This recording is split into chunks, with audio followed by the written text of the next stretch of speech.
मोदी जी की सरकार के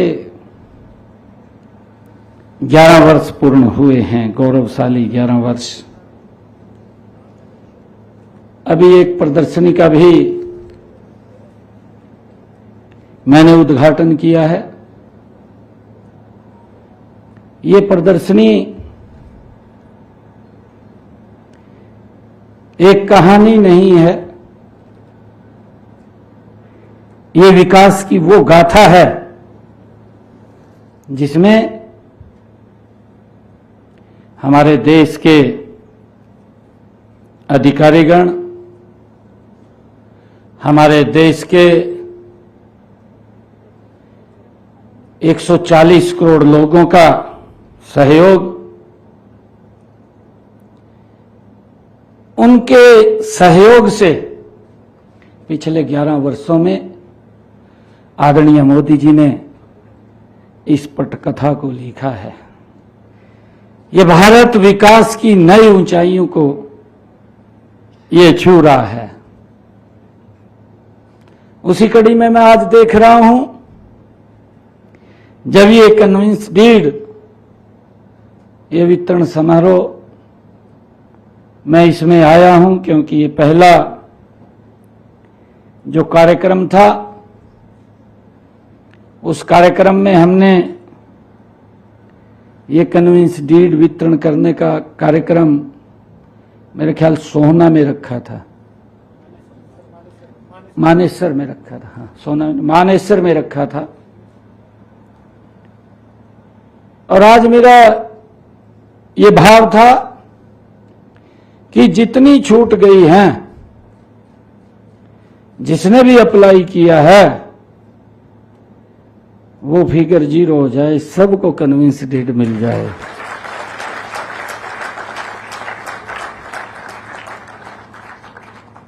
जब पिछले दिनों मैं विभाग के इस रिव्यू कर रहा था, तब मैंने कहा कि एक भी छूटनी नहीं चाहिए, मैं स्वयं ही मखा वितरण करने के लिए आऊंगा। और मुझे खुशी है कि लगभग ये सभी फिगर 0 हो जाएगी, कोई बचेगी नहीं। मैं आज आपके चेहरे पर जो चमक देख रहा हूं, जो आत्मविश्वास की झलक देख रहा हूं, वही हमारी सरकार की सबसे बड़ी पूंजी है।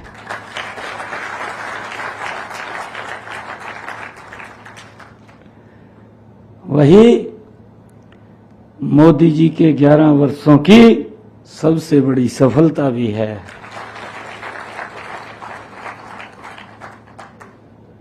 इन 11 वर्षों के अंदर अगर हम देखें,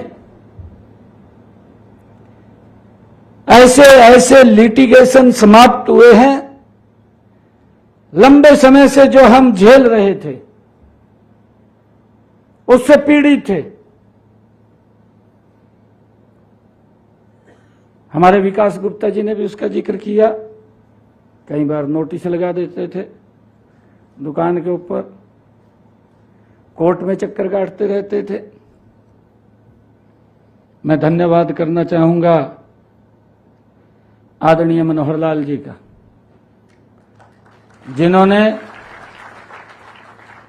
इस समस्या को समझा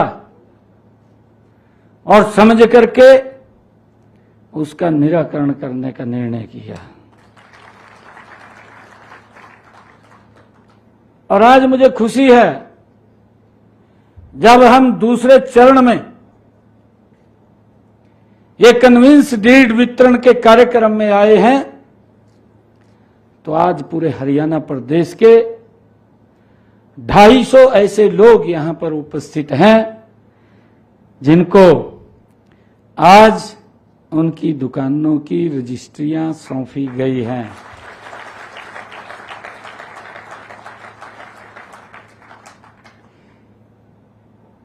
व्यक्ति के उत्साह और व्यक्ति के मनोबल में, अगर वो किराए में बैठा है, कुछ और उत्साह होता है, और जब वो अपने में बैठा है तो सर ऊंचा करके बैठता है, कोई दिक्कत नहीं। ये उत्साह और जोश होता है। और हमने लगातार ये सरकार आम व्यक्ति को, उसके जीवन को कैसे सरल और सुगम किया जाए, ये पटकथा पिछले 11 वर्षों में आदरणीय नरेंद्र मोदी जी के नेतृत्व में ये डबल इंजन की सरकारों ने लिखी है। मुझे ये भी खुशी है बताते हुए आप लोगों को, आदरणीय मोदी जी ने एक योजनाबद्ध तरीके से इन पिछले 11 वर्षों में कि हर व्यक्ति की सर के ऊपर अपनी छत हो, उसका मकान होता है तो उसका हौसला ही कुछ और होता है। एक योजनाबद्ध तरीके से आदरणीय नरेंद्र मोदी जी ने देश के 4 करोड़ भाई और बहनों के सर के ऊपर छत देने का काम किया है। 4 करोड़। अभी ये पिछला बजट आया था, इस बजट को भी आदरणीय प्रधानमंत्री जी ने मेरे ख्याल पिछले से 5 गुना ज्यादा बढ़ाने का काम ये प्रधानमंत्री आवास योजना के अंदर किया है। और उसी सोच के आधार पर किया है कि कोई भी सर बिना छत के ना रहे, हर व्यक्ति के सर के ऊपर छत होनी चाहिए। और मुझे बताते हुए खुशी हो रही है, अभी ये विधानसभा का सत्र चल रहा था, इस विधानसभा के सत्र में मैंने कहा कि हमारे हरियाणा के ऐसे कितने पात्र लोग हैं जिन्होंने एप्लीकेशन इसमें अपनी रजिस्टर्ड की हुई है। ऐसे 70,000 के करीब लोग थे। और मुझे खुशी है कि मैंने उसी विधानसभा के सत्र में ही 36,000 लोगों के खाते में 151 करोड़ रुपया प्रधानमंत्री आवास योजना का पहुंचाने का काम किया है। हमने कहा इसको भी जीरो करिए, आगे के लिए रजिस्ट्रेशन खोली। अगर कोई व्यक्ति जिसके पास अपना मकान नहीं है वो उसके अंदर रजिस्ट्रेशन कर सकता है और हमारे अधिकारी उसको वेरीफाई करके उसके सर के ऊपर छत देना जो हमारी सरकार का कमिटमेंट है भाइयों, उसको पूरा करने का हम काम कर रहे हैं। आप लोग देखेंगे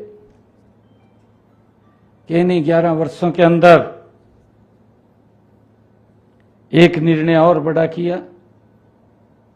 ये निर्णय था कि गांव के अंदर जो लाल डोरा की जमीन थी वहां भी व्यक्ति बैठा था, मालिक नहीं था, कुछ कर नहीं सकता था, परंतु एक योजना स्वामित्व योजना देश के यशस्वी प्रधानमंत्री नरेंद्र मोदी जी ने बना करके आज देश के अंदर उस लाल डोरा जमीन को लोगों को जो वहां बैठे थे उनको मालिकाना हक देने का काम, स्वामित्व कार्ड दे करके बनाने का काम किया है। क्यों कुछ भी कर सकते हैं, अपने काम को आगे बढ़ा सकते हैं। ये सोच अगर किसी की है तो देश के प्रधानमंत्री डबल इंजन सरकार की है। भाइयों, हमें खुशी है इस बात की। अभी हमने एक और निर्णय किया, हमने ये निर्णय किया अभी अपने संकल्प पत्र में भी हमने बोला था, हमने कहा था लंबे समय से जो पट्टेदार किसान था वो काश्त कर रहा था परंतु मालिकाना हक नहीं था, क्योंकि जब कई लोग तो पार्टीशन के बाद पाकिस्तान से आए, सरकार ने उनको जमीन लौट कर दिया, वो नाम नहीं हो पाई परंतु लंबे समय से वो उसको प्रकाशित कर रहे थे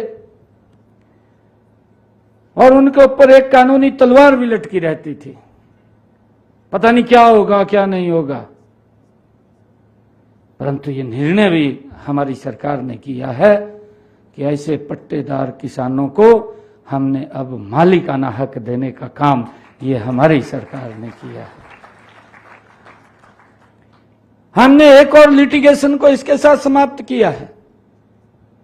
जैसे आज आपके साथ ये रजिस्ट्री वितरण के कार्यक्रम के अंदर कि आप 20 वर्ष से उस दुकान के ऊपर बैठे थे, जिन लोगों को 20 वर्ष हो गए थे उनको मालिकाना हक दिया है।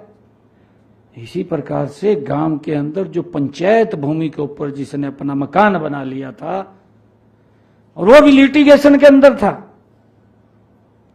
उसके ऊपर भी कानूनी तलवार लटकी रहती थी। गांव के अंदर कोई ना कोई दिक्कतें आ जाती हैं, दरखास्त दे आता था जाकर के कोर्ट में, कोर्ट आदेश कर देता था कि मकान गिर दो, मकान गिर जाते थे। जब कोर्ट का आदेश आता था तो हम भी कुछ नहीं कर पाते थे, क्योंकि कोर्ट के आदेश का सरकार की जिम्मेवारी होती है कि उसका 100% पालन हो। हमारे सामने भी बड़ी दिक्कतें खड़ी हो जाती थी।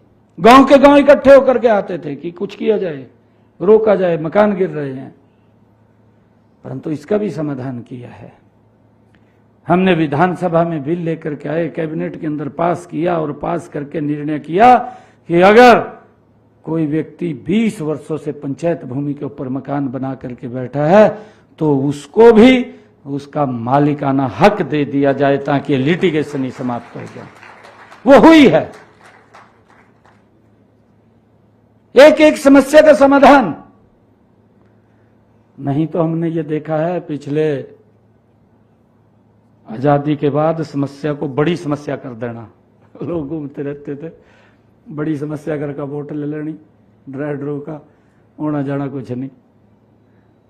परंतु मोदी जी के नेतृत्व में एक एक समस्या का समाधान हुआ है। देश के लोगों के जीवन को सरल और सुगम करने का काम इन 11 वर्षों के अंदर यह डबल इंजन की सरकार ने किया है। हम अगर देखें कितने लंबे समय से जम्मू कश्मीर की समस्या थी, धारा 370 लगी हुई थी, 35 से लगी हुई थी, उसकी लंबी कहानी है। क्योंकि मुझे मालूम है, मैं काफी लंबे समय तक जम्मू कश्मीर के अंदर रहा हूं और उस समय के अंदर रहा हूं जब आतंकवाद एक अपनी चरम के ऊपर था। मुझे जम्मू कश्मीर के हर एक ब्लॉक स्तर के ऊपर जाने का मौका मिला। लोग क्या क्या बोलते थे, क्या क्या कहते थे। लोग सुरक्षित नहीं थे। आतंकवादियों का एक वहां पर इस प्रकार का दबदबा था। बेटियां सुरक्षित नहीं थी।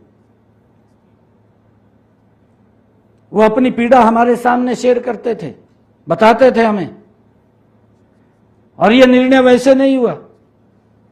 यह निर्णय हमारे पार्टी के उच्च शीर्ष नेतृत्व ने यह निर्णय किया कि जब भी हमारी सरकार आएगी इस धारा 370 को समाप्त करेंगे, क्योंकि हम उस पीड़ा को जानते थे, हमें मालूम था।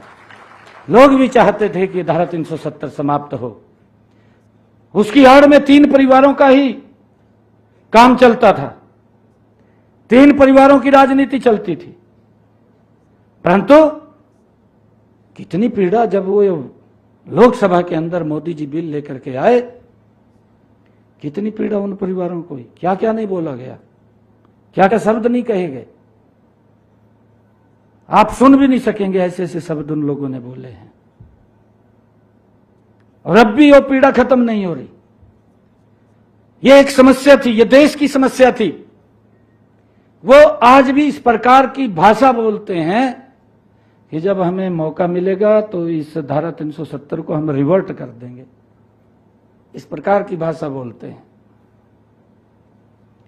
परंतु किस प्रकार से लोगों के साथ अन्याय होता था, अपनी आवाज भी नहीं उठा सकते थे।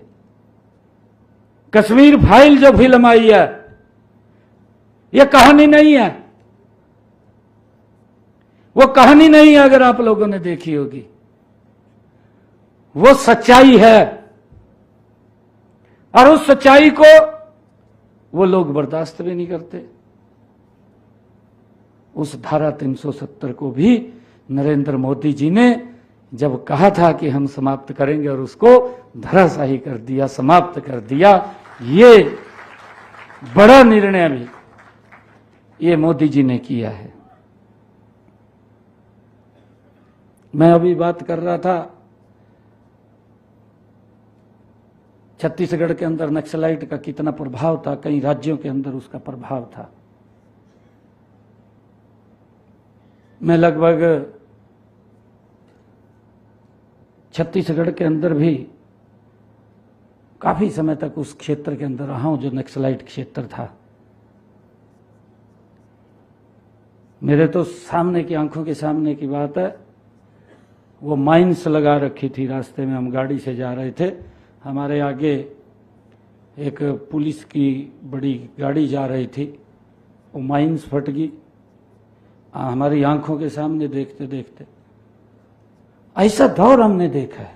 मैंने कहा है कि समस्या को बड़ी समस्या खड़ी कर देना। आज मुझे गर्व है, आज मुझे खुशी भी है कि इन 11 वर्षों के अंदर जब एक मिशन मोड के अंदर काम होता है, आज वो नक्सलाइट वो उसको संकुचित करके मात्र थोड़े से क्षेत्र में रह गया। उस ग्राउंड को भी क्लियर करने का काम ये भारत मां का लाल नरेंद्र मोदी कर रहा है। लोग सर ऊंचा करके बिना भय के जिए, ये सरकार की सोच है और सरकार उसको लेकर के काम करती है। आज उन नक्सलाइट एरियो को भी आज आप देख रहे हैं, बहुत सारे नक्सलाइट्स तो अपने आप आ जाते हैं, कहा जी हम छोड़ रहे हैं सारा कुछ, उनको मुख्य धारा के अंदर लेकर के आ रहे हैं। नहीं तो ये लगातार बढ़ रहा था। कितने प्रदेश और जिले उससे प्रभावित थे, परंतु सरकार धीरे धीरे करके एक एक के ऊपर काबू पा रही है, उन समस्याओं का समाधान कर रही है। कितने और ऐसे काम किए हैं सरकार ने। 2014 से पहले मुझे याद है, माताओं को, बहनों को शाम को सूरज ढलने का इंतजार करते रहते थे, परंतु नहीं सोचा गया उस बारे में। अगर किसी ने सोचा है तो नरेंद्र मोदी जी ने सोचा है। आज मुझे खुशी है कि आज हर घर के अंदर शौचालय बना करके सबसे बड़ा सम्मान माताओं बहनों को देने का काम वो नरेंद्र मोदी जी ने किया। उनका सम्मान बढ़ाने का काम किया है, उनकी इज्जत को बढ़ाने का काम किया है। परंतु आज भी कुछ बोलते रहते हैं, नेता कहा कुछ नहीं कराया भाई भाई नहीं कुछ कराया, तो देख तो ले भी क्या हो रहा पता नहीं लगता उनको। आप सोचिए 55 करोड़ लोग भारत के आजादी के बाद उनको बैंक में जाने का अधिकार नहीं था। आपको मालूम है, अगर किसी गरीब व्यक्ति को आवश्यकता पड़ जाती थी कि मैंने बैंक में खाता खुलवाना है, उसका खाता नहीं खुलता था। उसको बोला जाता था कि जिन लोगों के बैंक में खाते हैं साइन करा करके लेकर के आओ। और जो जिसका खाता हुआ था बैंक में, जब पता चल जाता भी भाई इसका खाता नहीं, यार गरीब आदमी आयो, साइन नहीं करता था। अरे कितना अपमान होता था गरीब व्यक्ति का। आप सोचिए, उसका खाता नहीं खुलता था। 55 करोड़ लोग थे।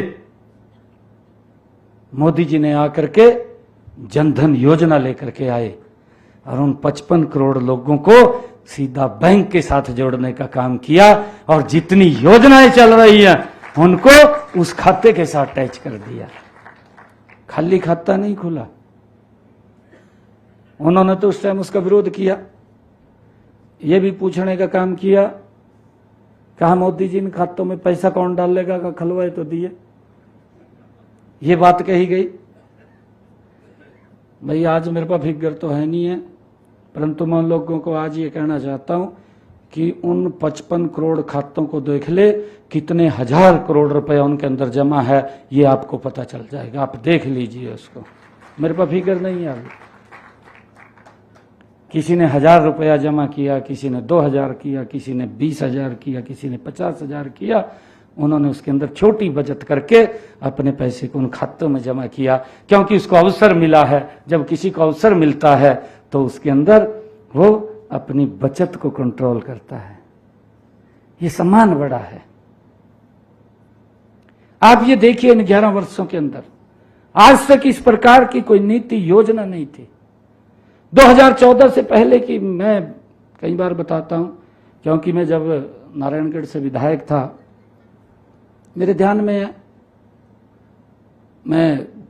मेरे ख्याल से उसके बाद मनोहर लाल जी ने अपनी कैबिनेट में ले लिया मेरे को। मैं उनके साथ मंत्री के रूप में काम कर रहा था। मेरे हलके का एक व्यक्ति यहां पंचकुला आया, मेरे ध्यान में है, तो मेरे को कहने लगा, मंत्री जी कहा आपसे बात करनी है। मैं व्यस्त रहता हूं। मैंने कहा बताइए क्या बात है। कहा नहीं, मैं आपसे कोई बात करना चाहता हूं, शेयर करनी है बात।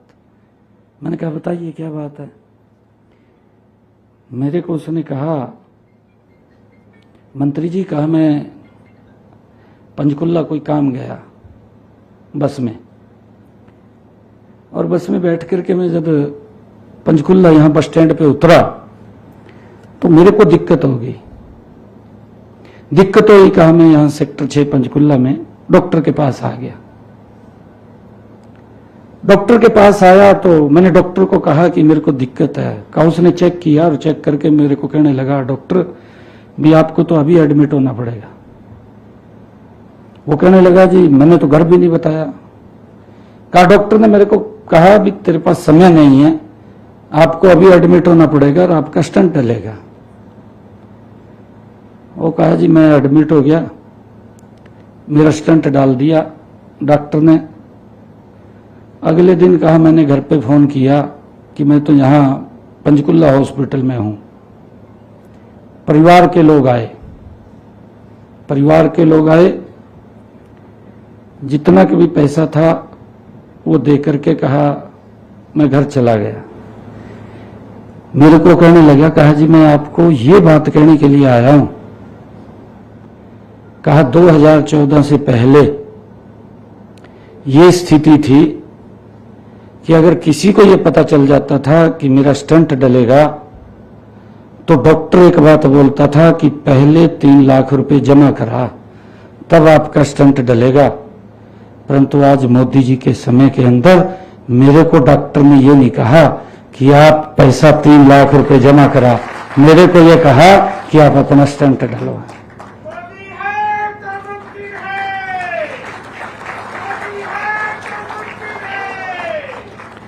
भाइयों, गरीब व्यक्ति को किस प्रकार से सशक्त और मजबूत करने का काम आदरणीय मोदी जी ने विभिन्न योजनाएं चला करके कर रहे हैं। आज गरीब व्यक्ति के चेहरे के ऊपर मुस्कान है। यह छोटी बात नहीं है। गरीब व्यक्ति अपना बीमा नहीं करा सकता था, पता है आप सबको। प्रधानमंत्री बीमा योजना 12 रुपए में दिया। यहां व्यक्ति, गरीब व्यक्ति भी कम से कम परिवार तो सुरक्षित रहे अगर कोई घटनाक्रम हो जाए। प्रधानमंत्री जी ने प्रधानमंत्री बीमा योजना लेकर के आए, गरीब के लिए लेकर के आए। अभी हमारे मेयर साहब बता रहे थे कि हमारे यहां से दुकानों में आग लग गई। मनोहर लाल जी थे ना, मुझे ध्यान में है, जब मनोहर लाल जी यहां से देखने के लिए आए तभी वो घोषणा करके गए कि हम इनको नई बना करके देंगे। नई दुकानें बना करके दी, पूरा बाजार है, आप देखेंगे पंचकुला के अंदर जाकर के। गरीब व्यक्ति को कैसे सशक्त और मजबूत किया जाए। नहीं बोलने ने तो कुछ भी बोल दो, कहने ने तो कुछ भी कह दो, परंतु व्यक्ति जब काम करता है, काम नहीं करता जब वो इंप्लीमेंट होता है। जितनी खुशी आज आपको ये कन्वेंस डीड मिली है, इस कन्वेंस डीड की जितनी खुशी आपको है, आपके चेहरे पर जितनी मुस्कान है, उससे ज्यादा मुस्कान, उससे ज्यादा हमें हमारे दिल को वो सुकून मिला है कि आपका एक लिटिगेशन समाप्त हुआ है। आपको चक्कर काटने की अब कहीं जरूरत नहीं है। ये कागज का टुकड़ा नहीं है जो आज कन्विंस डीड दिया, ये कागज का टुकड़ा नहीं है, ये आपके सपनों का एक भंडार है।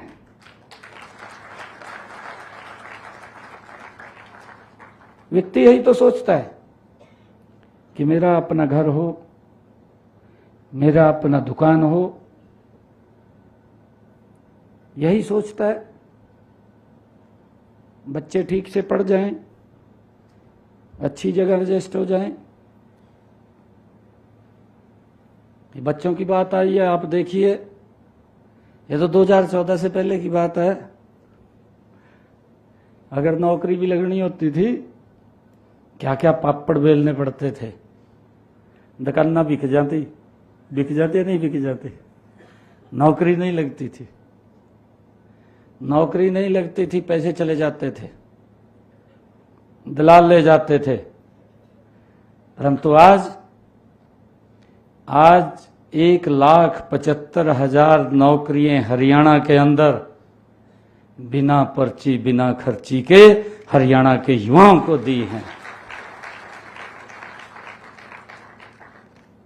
मैं कल ही, मेरा एक कार्यक्रम था जटेला धाम। जब मैं जटेला धाम वहां कार्यक्रम में गया, वो माजरा, दुब्बलदन माजरा, उस गांव के अंदर कार्यक्रम था बड़ा। जब मैं वहां पर गया तो एक युवा मेरे पास आया और उसने, कल की बात है, मेरे को कहने लगा, मुख्यमंत्री जी, मेरे गांव के अंदर कहा बिना पर्ची बिना खर्ची के 45 बच्चे लगे हैं, 45 पहली बार लगे हैं। तो मैंने उसकी मंच पे चर्चा की, मैंने उसको पूछा, मैं कहा भाई 1 नवंबर 1966 से हरियाणा बना, लगभग 55, 58, 60 साल हरियाणा बनने के हो गए हैं, पहले कितने बच्चे लगे? कहा जी पहली बार है कि 45 बच्चे इन 10 वर्षों के 11 वर्षों के अंदर हमारे गांव से लगे हैं, बिना पर्ची बिना खर्ची के लगे हैं। मैंने मन से एक शब्द बोला वहां पर, मैंने कहा कि मुझे जानकारी लगी है कि गांव के अंदर 45 बच्चे बिना पर्ची बिना खर्ची के लगे हैं। ये कहानी मखा माजरा दुब्बलदन की नहीं है, ये कहानी हरियाणा के 6,500 गांव की है। आप किसी भी गांव में जाकर के पूछेंगे, वहीं पर ही लोग ये कहेंगे कि पहली बार इतने बच्चे लगे हैं। सरकार गति से काम कर रही है। आज मैं आप सबको इस अवसर के ऊपर बहुत बहुत बधाई देता हूं, शुभकामनाएं देता हूं। यह कन्विंस डीड, ये कन्विंस डीड का जो सूर्य उदय हुआ है, मुझे पूरा विश्वास है कि इसकी रोशनी हरियाणा के हर पात्र घर आंगन तक पहुंचेगी। मुझे पूर्ण विश्वास है। यही हमारा प्रण है, यही हमारा प्रण है। आप सब सिंह सैनी का संबोधन आप सुन रहे हैं मुख्यमंत्री की ओर से। देखिए, बीजेपी की ओर